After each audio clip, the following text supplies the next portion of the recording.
Hello, bears. In today's lesson, it is actually 4.4G. We are going to be estimating products. Now, I know sometimes it's kind of hard to see the smartboard, especially with worksheets, but if you will follow along, these are your first two notes in the folder. And so we have these for you if you want to print them out if you're at home, or if you want to be looking at these notes and then taking notes and writing on a piece of paper at your house while you're going over these. That will help you so that you can see them. But it's 8.2 estimating products. So it is in your notes and you can print them out. Ooh, that just flew up. Okay. The first thing we're going to do is we're going to look at a problem right here. And it says the Smith family opens the door for their refrigerator 32 times in one day.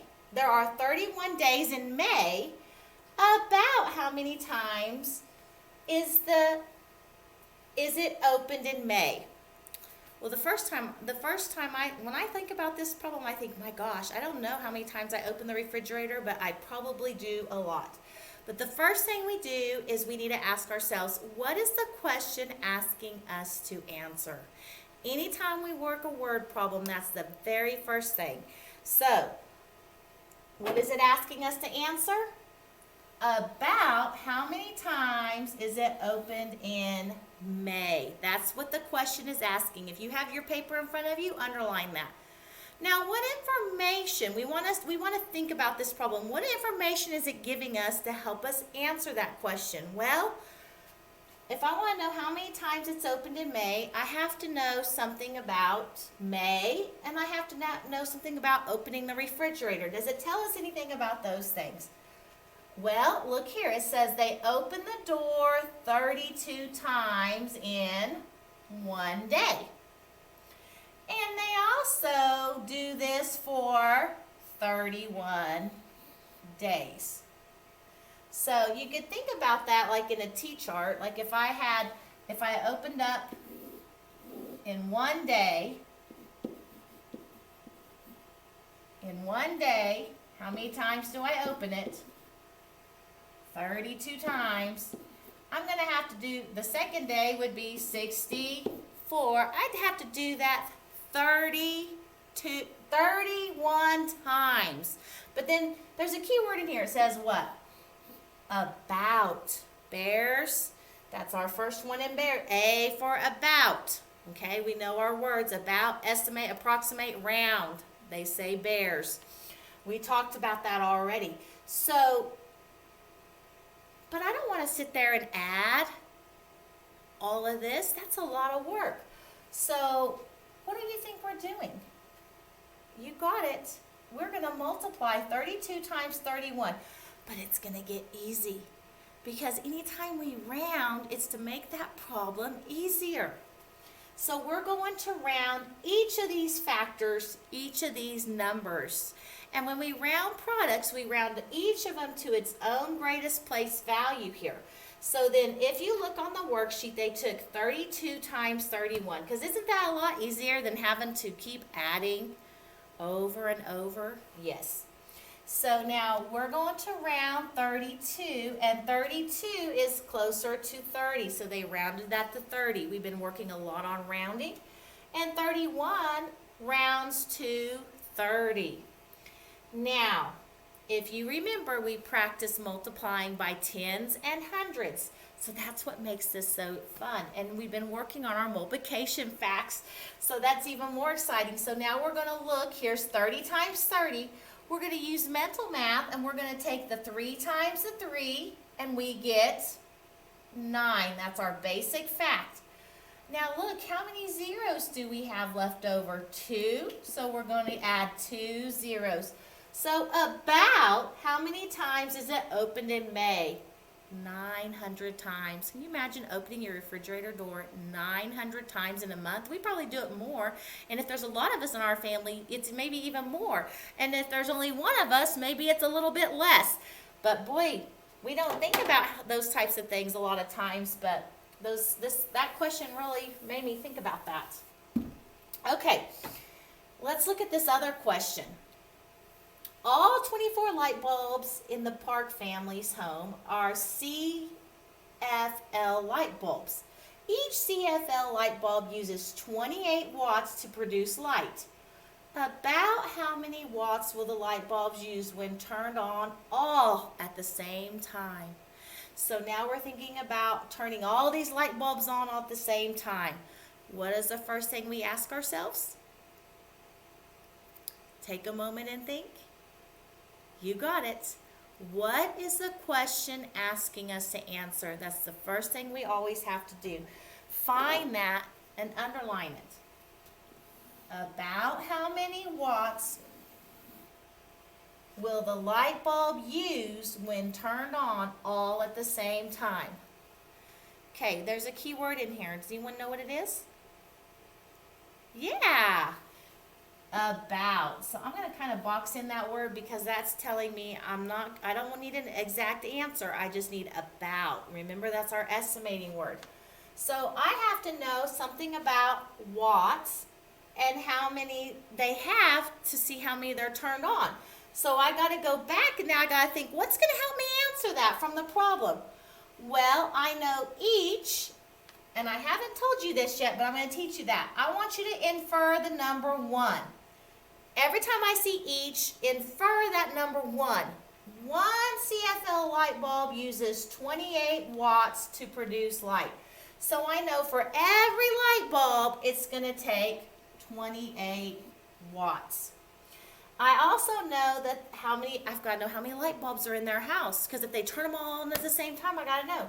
There are 24 light bulbs in that house. Count up the light bulbs in your house and see how many you have.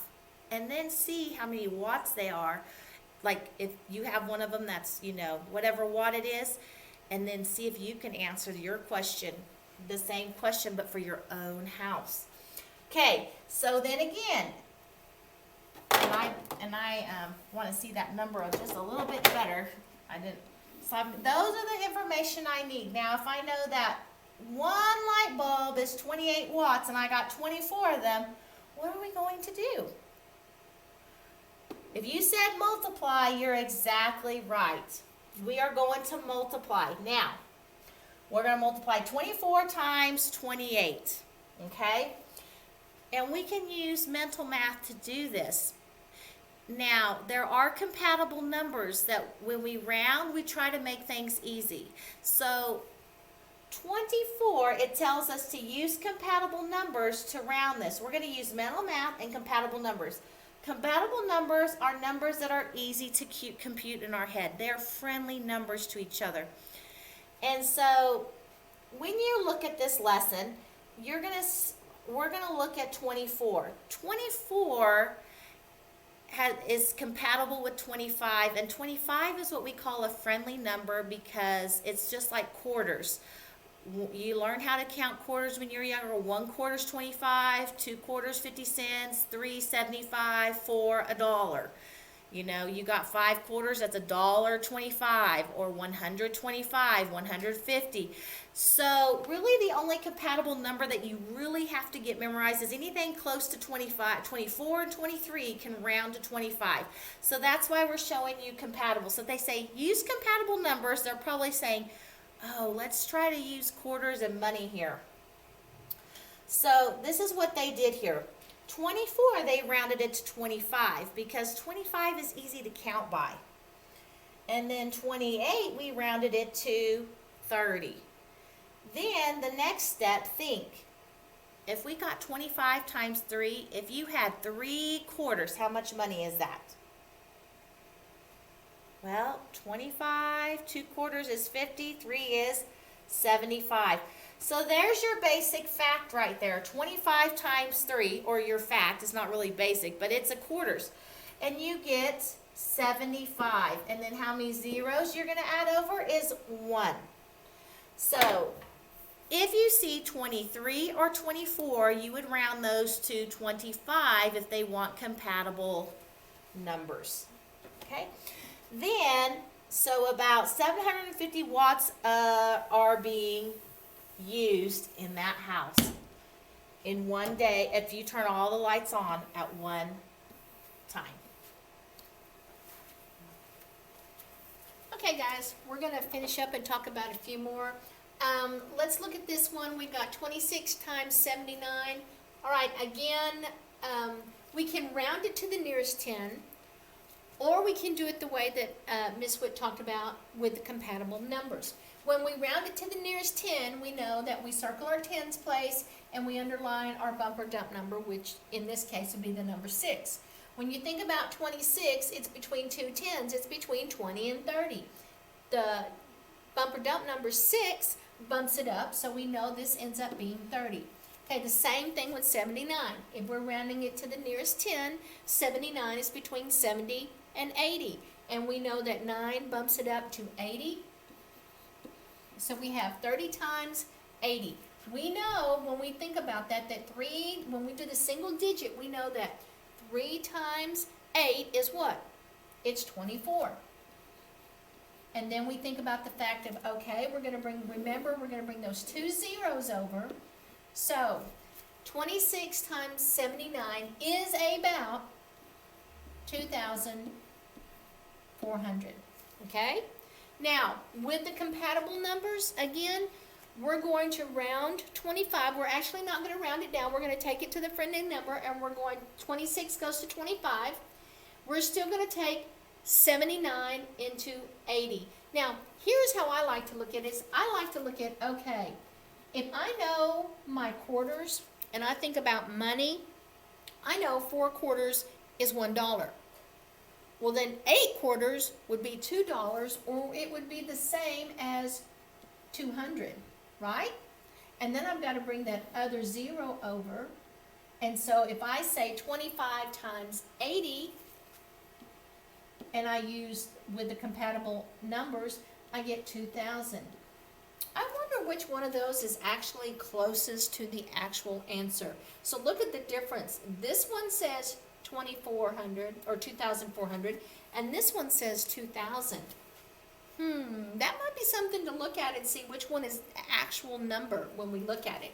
Okay? So just know compatible numbers, usually it's to 25. Like if you have 23 or 24, you just take it to 25.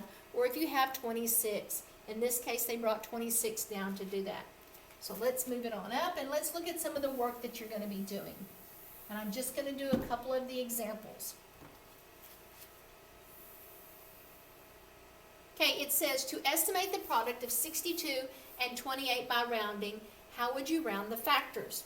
Okay, this is one of those things where you need to use your words. You need to think about it. You need to write about it, because if you can write it and you can say it, then you're going to get it right. So to estimate, remember that's the word rounding.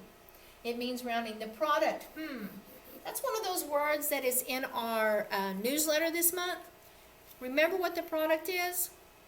That's right, the product is the answer to a multiplication problem. So 62 and 28. Now let's think about 62. When I look at 62 and I look at 28, what can I round 62 to? Well, we're talking about rounding it to the nearest 10. So obviously 62 is between 60 and 70. Remember our bumper dump number in this case is 2, so it's going to round down to 60. So I'm going to put 60 right here.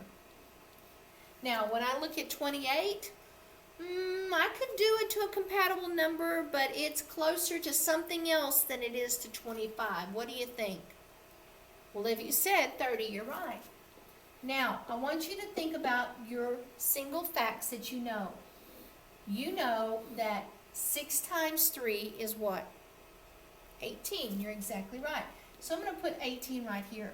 But I also am going to bring over, just like we talked about in the previous lesson, the 2 zeros. And so now I know that estimating the product, answer to a multiplication problem, of 62 times 28, it is around 1,800. And it says, what would the estimated problem be? Well, we've got the answer to that. The estimated product would be 1,800.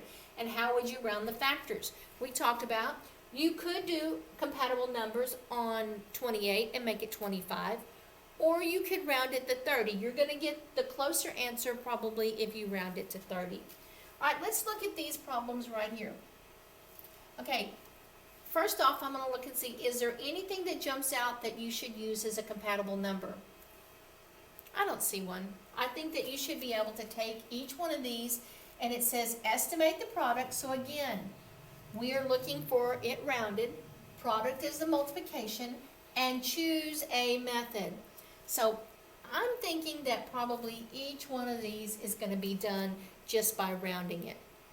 So I'm going to do one of them with you, and then you're going to do the rest one. So let's look at 96.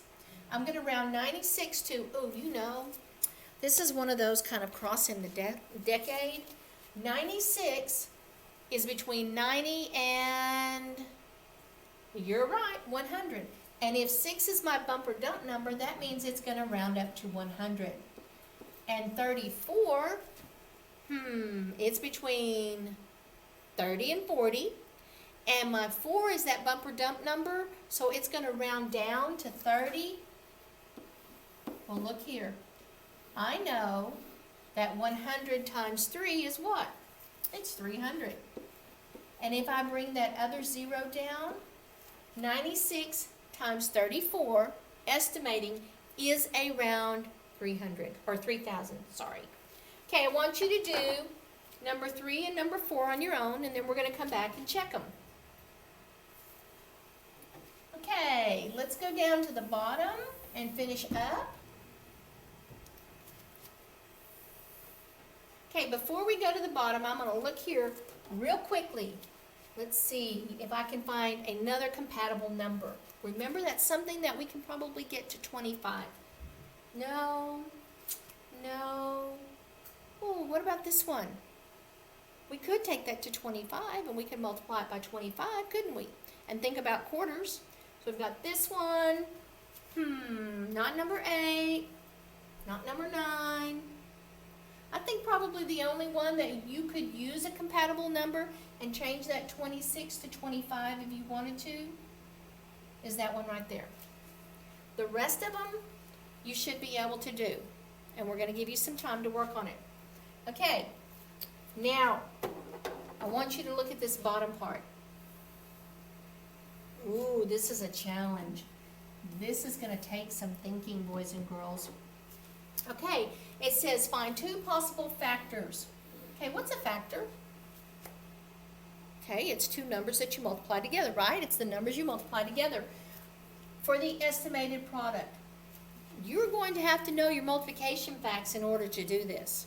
Okay, let's look at the first one, and let's list some multiplication facts that are going to give me 28. Let's go to 28. So, what's something that's going to give me 28? Well, I think maybe 4 times 7 will give me 28, right? Okay, so if 4 times 7 is going to give me 28, I'm going to put 4 here, and I'm going to put 7 here. But it's not 28, it's 2,800, right? So what am I going to have to do to the 4 and the 7 in order to get 2 more zeros added to my answer? Well, I could make this 40, and I could make this 70, right? So I've got 40 times 70 gives me 2,800. Now, I want to challenge you a little bit farther. I want you to think about what are some numbers that will round up to 40 or down to 40? 42, okay, I can do 42. 36, I can do 36. 43, we can do 43. Do you see where I'm going with that? Now, let's think about what are some numbers that round up or down to 70. 67, okay. 74, yes, we can do 74. Let's see, one more. 68, yeah, we can go 68. Now, each one of these numbers right here, when you round them, this is going to round to 40, this is going to round to 70, it's going to give me 2,800. This one's going to round to 40, that one's going to round to 70, it's going to give me 2,800. This one's going to round to 40, this one's going to round to 70, it's going to give me 2,800. Okay, You're gonna be challenged on these. I want you to think about them, and we're gonna come up with all the different ideas. But the first thing you need to do is think about your multiplication facts that are gonna get you to the first two places. In other words, I would look at 81 here, I would look at 56 here, and I would look at 24 here. Okay? Guys, you did a great job. We're gonna continue on with this lesson. See you later.